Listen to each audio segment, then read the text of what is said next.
Hey everyone, and welcome to MintCasts, our MintPress podcast series. I'm Manar Mohawish, editor-in-chief of MintPress, and I will be your host.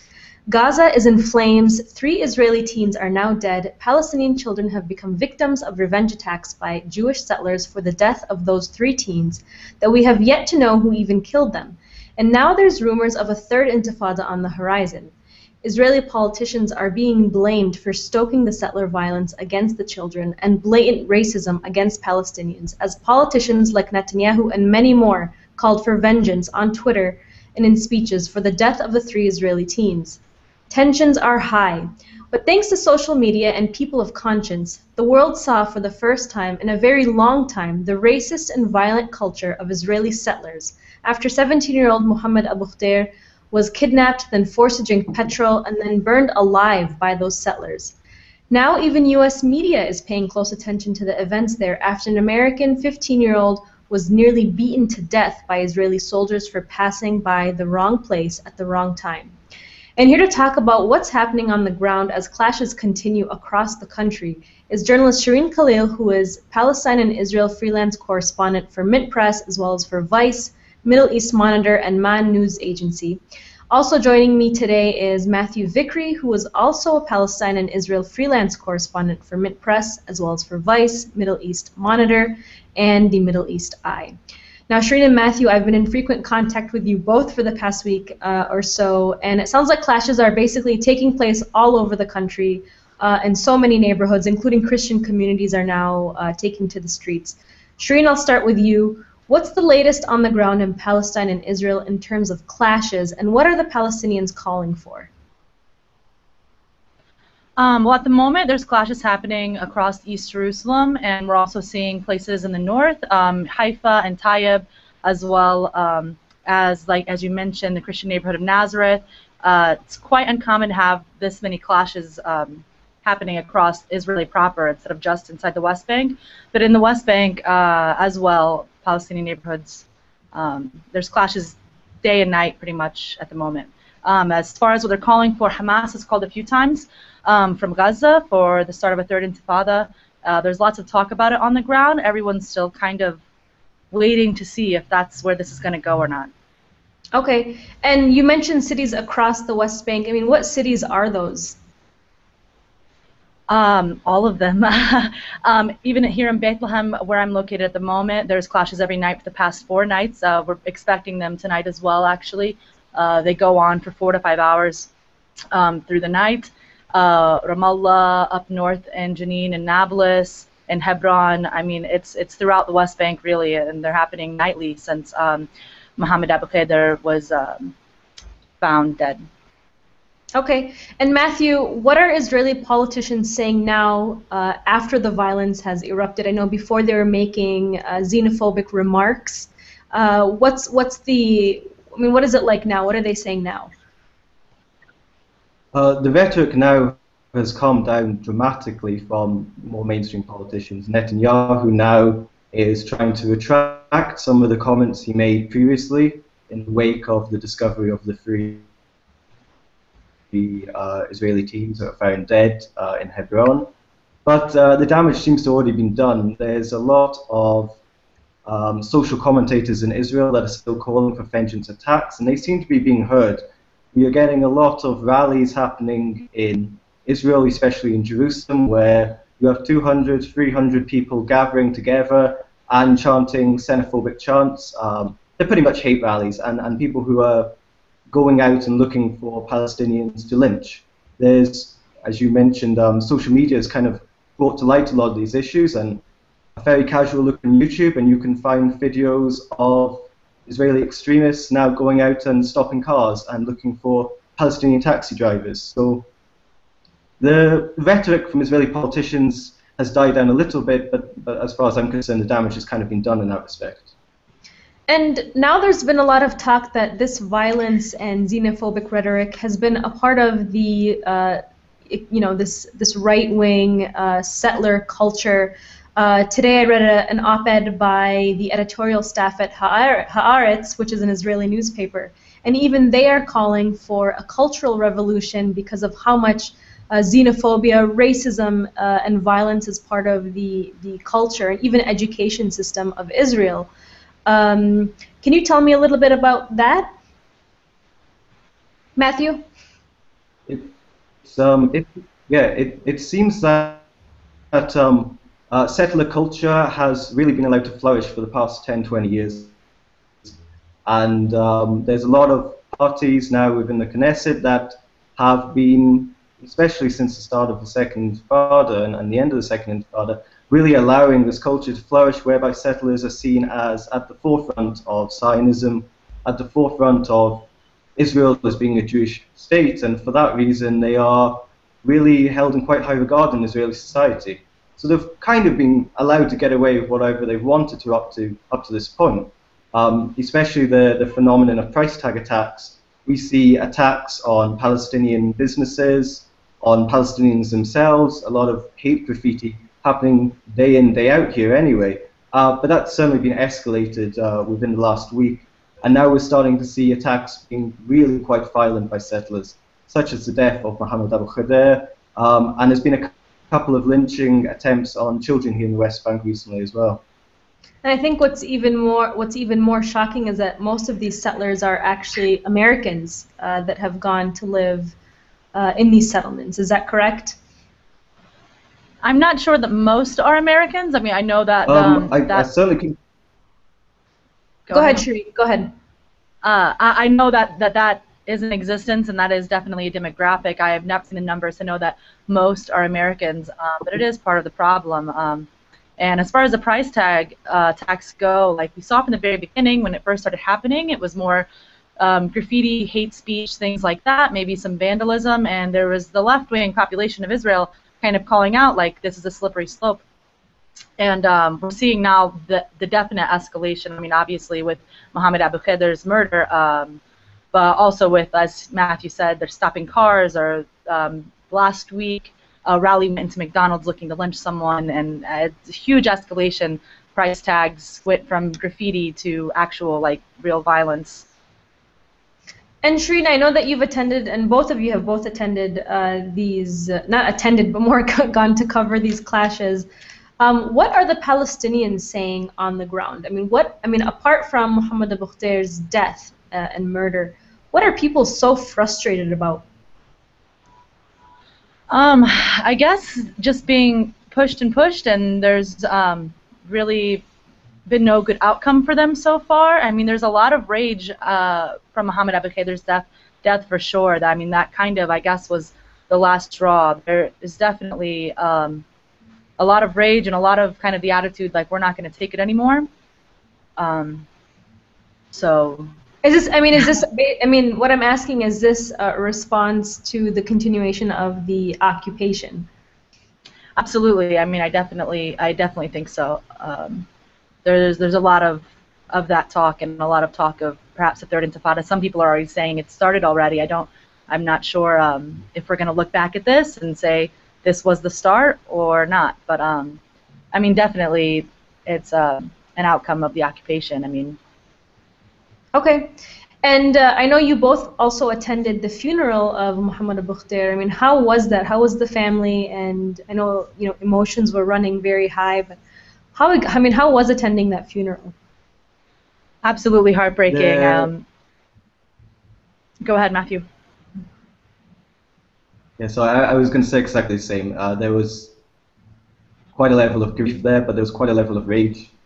As the funeral was going on, people were very aware that there was a huge IDF contingent sort of waiting on the outskirts of Shufat, and I mean, there is a certain level of provoking there, I think, anyway. This was meant to be a funeral, and really people should be allowed to grieve for someone that died a horrific death. But there is a sort of realization now that these clashes are going to continue. And within the funeral, the young men of the neighborhood were quite aware that someone has died in their neighborhood, and the death was one that has been born out of extreme rhetoric, out of vengeance, out of calls for vengeance, and it's part of this systematic oppression of Palestinians within Israel. as well as within the West Bank and Gaza.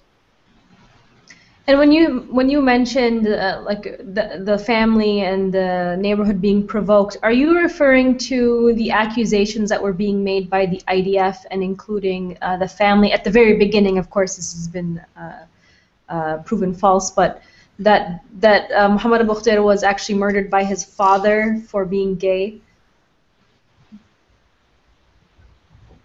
These that sort was of definitely accusations are not. Go there's ahead, a Matthew. time thing, so I thought you weren't. No, please Go shoot. ahead. Sorry. Go ahead, Matthew. All I was going to say, these accusations are not necessarily unusual within Israeli society, because I think there is a sort of belief that Israel is still the sort of moral side in this conflict. This is like a shocking example of it. There was no evidence to say that this was a honor killing, as it was being termed in some Israeli press. And I think it was just an attempt to deflect that actually the culture that's been created, which is verging on hate culture, not just in sort of extreme fringes, but in some aspects of mainstream society, there is a lot of hate there. And I think it was just wanting to deflect away from the fact that what is being said can actually fuel horrific crimes. And Sheren, can you tell me about, we talked about this a little bit, but now there's been Facebook pages created calling basically death to Arabs and by the Israeli settlers. What's the attitude now with the death of these three, young Israeli teens, and now Muhammad Abu Khtair? What's the attitude now among the Israelis? Is it continuing to escalate into these racist, marches? Yeah, I mean, I think when things like this happen, it's definitely created an even bigger divide between the two societies. Usually in Jerusalem, there's very much so this kind of everyday life that Palestinians and Israelis work together and live together, and there's not a whole lot of rifts. That's just not the case at the moment right now with the light rail. Palestinians are afraid to travel on it at the moment, and you can just tell there's much more tension right now in communities in which Palestinians and Israelis live together. I've never seen rallies that large from Israelis. We ended up in one coming back from Tel Aviv in East Jerusalem, where there was 300 Israelis calling for death to Arabs. I've never seen that before, particularly in Jerusalem, in which everyone kind of lives together. So there's definitely a much larger divide right now. And I think even now, lost in the conversation is that there are actually a lot of peaceful demonstrations calling an end to the racism, an end to the violence on both the Israeli and the Palestinian sides. Matthew, can you tell me about those demonstrations and who's attending those, or how have those been?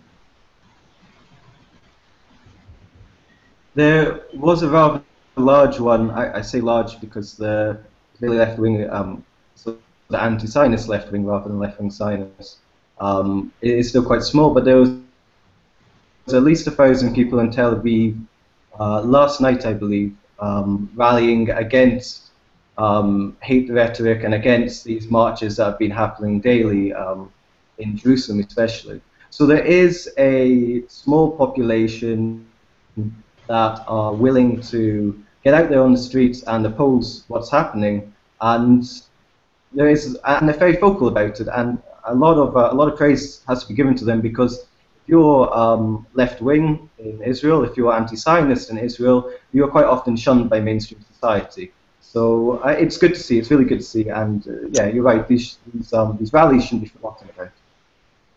Well, good. I'm really glad that those rallies do exist, because we at the media tend to focus on the negative, but I know that that's a very positive thing that these Israelis have come out and these Palestinians have come out. I've even heard talk where the family of the 3 Israeli teens have been in contact with the family of Muhammad Abu Khtair's family, and they've talked to each other and have just basically said, we need to end these vengeance killings. Okay, so I think one of my last questions here for you both is, you mentioned talk of a third intifada. I know you touched on it very briefly, Shireen, but what would it mean for the conflict if a third intifada were to erupt? What do you think? I think we're going to see a very different sort of intifada if this breaks out right now. There's way more instability within the region itself. There's the internet and social media that's already played a large role in these clashes that we've seen as far as organizing them. And the increase of settlements within the West Bank, I think, is also going to play a big role. Me and Matthew have both talked about this. We're predicting if there is a third intifada, it's going to take place a lot more in the settlements versus in Israeli proper. More where? Could you repeat that? It's gonna be more within like a settlement intifada almost. Like I think the violence and the clashes are going to take place within the West Bank more than I would say in Israel. Okay.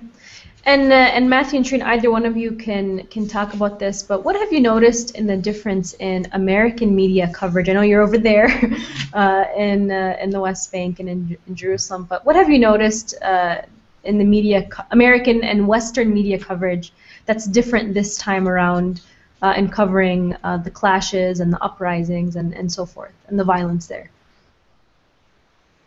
Matthew, you want to take this one?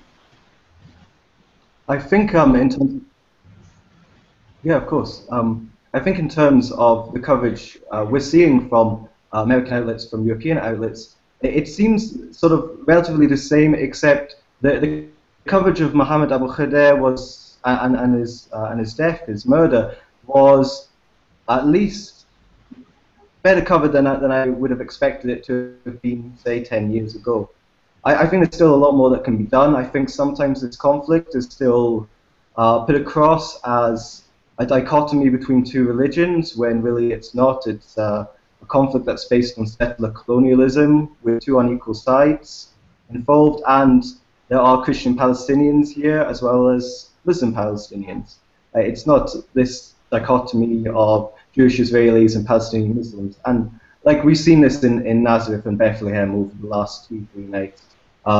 Nazareth's a little bit different in terms of there's a sort of growing frustration there anyway, because Israeli Palestinian citizens of Israel, Palestinian citizens of Israel, sorry, they are treated as second-class citizens anyway, due to municipal budgets that aren't the same and certain other things, and socially as well. So they have their own issues that are slightly different from the issues of Palestinians within the West Bank and Gaza, but there's still that solidarity there. And I think the media needs to talk more about the sort of background to the conflict when it's reporting these clashes and these violent events, because this is something the media in Europe and America doesn't necessarily want to do, because the more dramatic, the more, sort of bigger readership you get.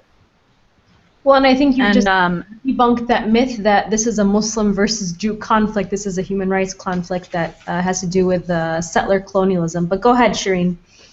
I was just going to say, as far as American media coverage goes, I was also quite surprised about the amount of media coverage that Abu Khader's death got, but there's still this kind of bizarre difference in the language they use when they're talking about the Israeli side of the conflict versus the Palestinian side. I remember just the day before yesterday, CNN released a video, and it said, "Men in Israeli police uniforms beat American citizens," something along those lines. I mean, they're in Israeli police uniforms and they're Israeli police. You would never hear that from the other side. And very much so after Israel had penned the 3 kidnappings of the boys on Hamas, the media went with it, and it was, Hamas kidnappings. Whereas when Abu Khader was kidnapped, it was very much alleged nationalistic, alleged price tag, things like that. So you do get this kind of unbalanced side of who you're listening to, Right, and I remember when I talked to you, you said it's almost, it's been confirmed that he was killed by it was a revenge attack by Israeli settlers. I remember you said that to me when I spoke with you. But here in the media in the U.S., they still wouldn't confirm who the attackers were. Okay, so I think that wraps it up. I like to keep them around 30 minutes or so. But thank you so much for joining me today. You can find this podcast through our MintPress iTunes channel and on our website. But the conversation is far from over, as we'd like to hear more from our readers and listeners on the Israeli and Palestinian conflict, Israeli occupation, violence and racism in the Jewish settler culture, and if a third Intifada is on the horizon. Tweet at us using hashtag MintCasts and tell us what you think. You can also post on our Facebook page and our comments section to our pinned post featuring this podcast. Thank you so much for listening.